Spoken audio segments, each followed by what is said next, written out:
Hey, how's it going everyone? My name's KAIJU, and today I just want to discuss Super Smash Bros. For the Switch. As you've probably already heard, given that it's basically a meme at this point, Super Smash Bros. For the Nintendo Switch just got revealed a couple of days ago. Actually, almost a week at this point, but more than a week actually. But you know what, maybe I'm late to the news, but this video is going to be a bit different. Today, I wanted to discuss which characters I personally want to see in what I presume is a new game. Before I carry on, I want to reiterate that I do believe that this game is not a port. First of all, the game's copyright information does not include Bandai Namco, and instead of having the first copyright year, it now reads copyright 2018.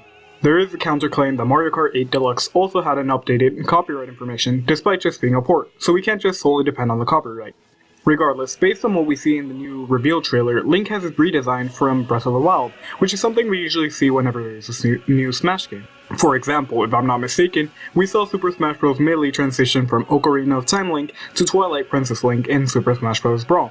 Additionally, there's a huge tonal shift from the reveal trailers, from Smash 4, from a more lighthearted to an almost ominous tone in the reveal trailer for Smash 5. Those are just some things I believe indicate a change to a new game. Before I carry on, however, I wanted to just make it very clear that this is just my opinion. I know opinions on the internet lead to very heated and violent reactions, but let's please be respectful when it comes to the list. If you want characters that I don't want, that's more than fine. I completely respect that. On the other hand, if you want characters I want to stay on, that's also okay. It's your opinion, you're entitled to it, but just please be respectful. In any case, let's move on to the characters.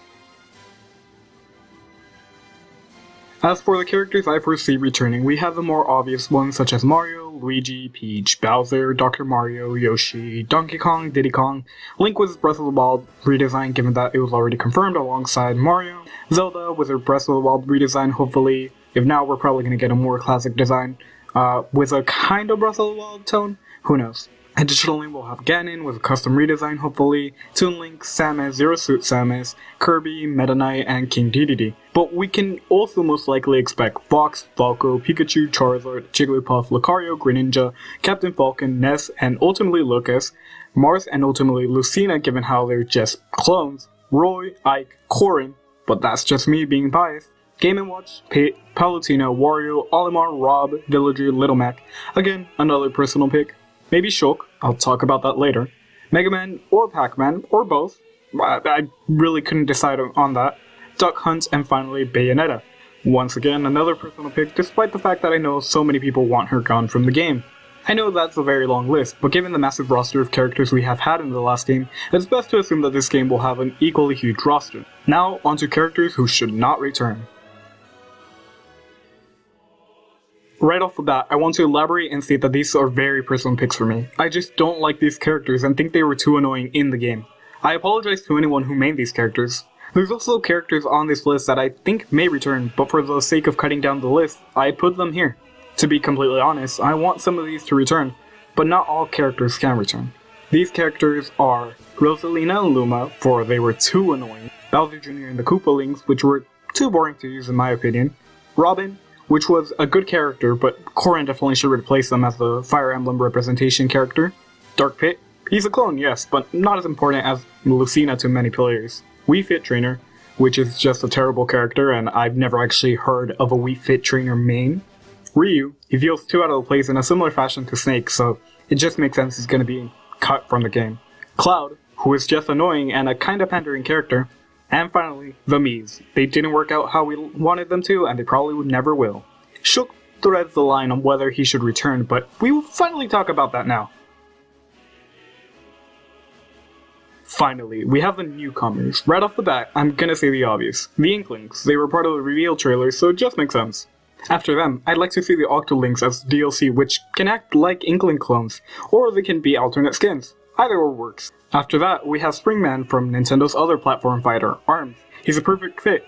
Personally, I'd like Dr. Koyo, as I do make her whenever I play the game, or even Twin 12 for various reasons.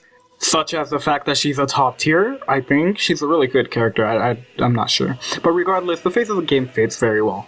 After this, I'd like to say that Waluigi has a chance to make the cut, especially with a tennis-themed moveset. It would be a very non-serious main, almost like Jigglypuff and Warrior Man in Project M. After that, Tetra and or Toon Zelda would work pretty well for the game as counterparts to Toon Link. Afterwards, as annoying as they are, there's Ice Climbers. They were ready for Smash 4, but they were only scrapped because they didn't work in the 3DS version, which is a shame because very little people played the 3DS version. As a result, it's safe to expect them in the Switch version, given its increased processing power. Next, mainly because Golden fans, which I'm not a part of, but it seems like a cool game, mainly because they demand it, we should include Isaac for more game representation. Next, the meme man himself, Ridley. He won't be too big for the processing power of the Switch, hopefully. Afterwards, we have Shovel Knight, who's responsible for the success of indie games on the Wii U and 3DS. Well, another game could have done the same, but no game really saw as much success as Shovel Knight, if I am not mistaken. I could be wrong, correct me in the comments, but be nice about it. Finally, we have the character that could replace Shulk if push came to shove. Rex from Xenoblade Chronicles 2. Now, I haven't played Xenoblade Chronicles, but given the switch to a new game, it just makes sense to maybe leave Shulk behind. After that, we have Urbosa, or really any other champion from Breath of the Wild. It just makes sense to represent a new game, which was also a launch title for the Switch. And with all of that, that's who I think should be in Smash 5, and who shouldn't, but of course that's just my opinion. Tell me who you think should be in the new game in the comments down below. Now if you did enjoy my quick thoughts on the new roster, remember to leave a like and consider commenting and subscribing. And if you're already subscribed, hit that bell for notifications. Links to social media are in the description down below. Now without further ado, I'll see you all in the next video. Bye!